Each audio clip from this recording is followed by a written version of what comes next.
RBC Heritage Weekend Best Bets, live ads, leaderboard updates, and the question everyone's been talking about. Is Tom Kim washed? Is Tom Kim the guy who was once compared to Tiger Woods, the guy who was once compared to the next best thing since Rory McIlroy? Is he washed? No, he's not washed. It's just funny to how could Tom Kim miss the cut at the Heritage? That is the course built for Tom Kim. No, I'm just joking. Tom Kim's not washed. Just a little funny thing that my friends and I were talking about in the chat. But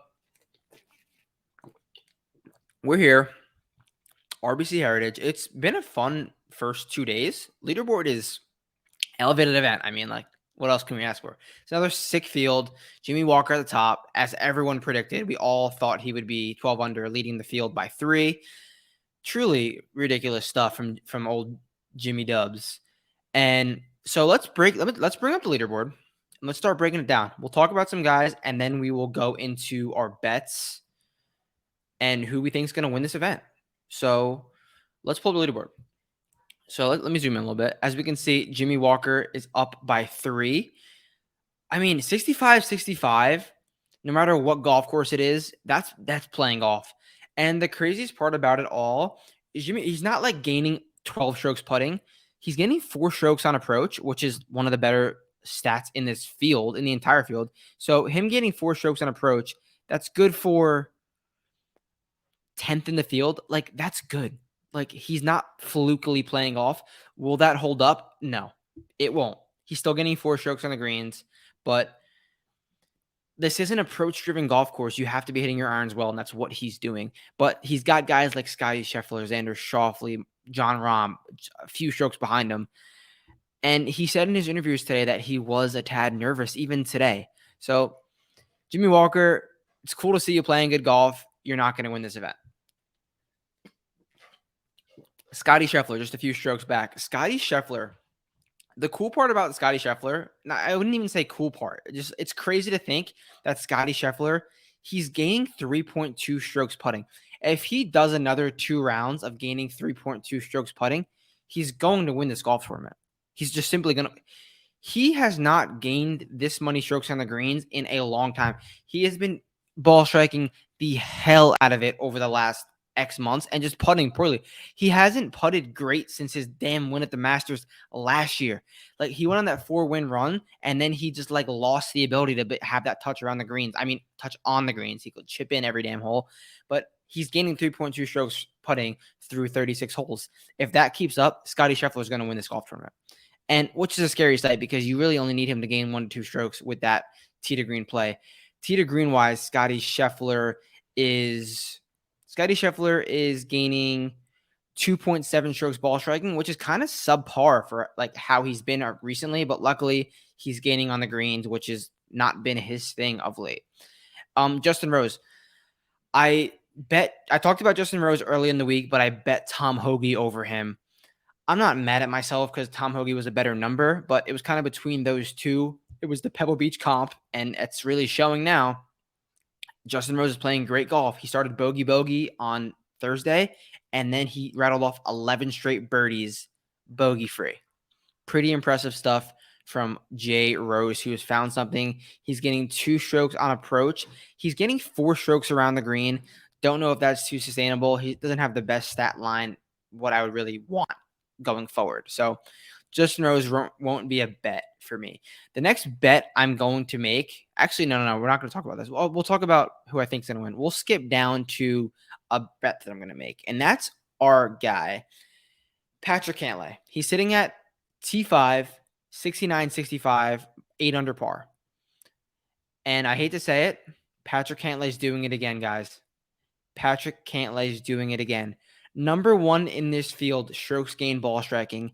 Patrick Cantlay gaining 7.6 strokes ball striking. That's a full stroke higher than the next guy. A full stroke. I have been raving about what Patrick Cantlay has become tee to green, and it's showing immediately. He's leading the field in ball striking, and he's losing strokes putting. Patrick Cantlay, for the millionth time, is an elite putter, and he's became an elite ball striker and a losing putter. It's going to turn. I promise you it's going to turn. I promise you it's going to turn. If it's not this week, it might be next week. It might be the week after. Patrick Cantlay backers, stay patient. You're going to get bettable numbers. It's not going to be 14-1. It's not going to be 10-1 every week. You're going to get bettable numbers. Please stay patient with Cantlay. It is coming.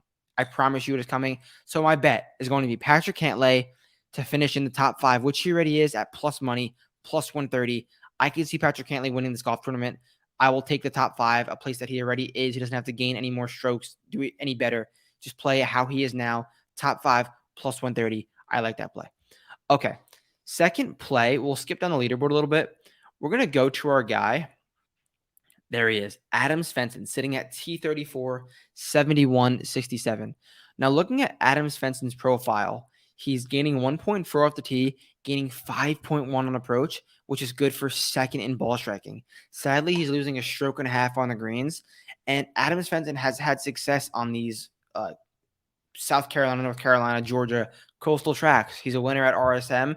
If you kind of build a golf course for Adam Svensson, it's a course like this. Heck, the Players, he top 10'd at. He was contending. He was the 36-hole leader at the Players, something like that.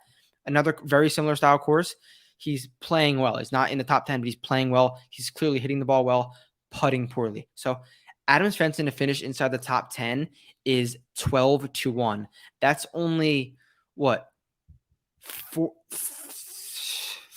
strokes better than he's doing now? So I think that's a good play. Yeah, 4 strokes better than he's doing now to finish inside the top 10. Are you guys laughing over there? I got audience. I got audience laughing. It's okay. It's a true no beef situation. It's a true no beef situation. What happened? I want to know. Oh, okay. Okay, last play. We're gonna skip up to the top. Who is my pick to win this golf tournament? If it's not Patrick Cantlay, it's gonna be Xander Schauffele. Xander Schauffele is gonna be my pick to win this golf tournament, and I'm gonna tell you why. So, who won the last event after a major on a Pete Dye golf course a year ago? Xander Schauffele at Travelers after the U.S. Open. We had a major last week, Pete Dye golf course. Xander Schauffele finds himself in contention, 3 strokes back. And he's doing it well. He's gaining 0.5 off the tee, but gaining 5.3 on approach, which is good for 4th in this field. I've said all week, this is a very approach-driven golf course. You got to hit less than driver off the tee, and you got to hit your irons close, small greens. Xander is doing that. And he's putting good. He's gaining a stroke on the greens. If he keeps hitting the ball like that, maybe putt a little bit better, he will be very in contention on Sunday. And Xander's, I don't want to say Xander's due, but Xander is one of the best players in this field. He was under 30-1, which is probably a really good number. I like Xander Schauffele to get this golf tournament done. So let's round out those bets. I like Patrick Cantlay to finish in the top 5 at plus 130. Adam Svensson to finish in the top 10 at 12-1, and Xander Schauffele to win this golf tournament at plus 650. That rounds it up. Any questions, you know where to find me, and we'll be back Monday with some form of Zurich Classic content. Austin Eckbert's winning it. I'm kidding. He's not winning it. Peace out. I'll catch you guys next week.